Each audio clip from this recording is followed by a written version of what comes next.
Unang naitala sa Latinidad, Benguet ang pinakamalamig na temperatura ngayong amihan season. May komento rin ang Pag-asa sa umano'y snow sa Baguio City.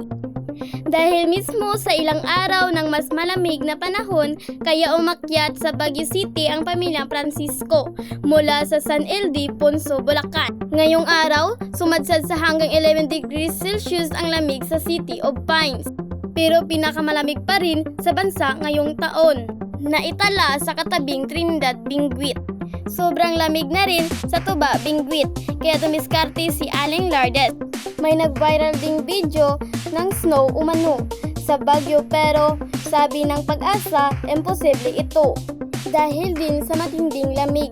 Kaya dinapuan ng andap ang mga gulay sa barangay Paway Ato, Benguet na mas makapal pa raw sa tumama noong nakaraang linggo. Maging ang mga tanim sa kibunga. Nagilo na rin, apektado tuloy ang kalidad ng mga tanim na repolyo.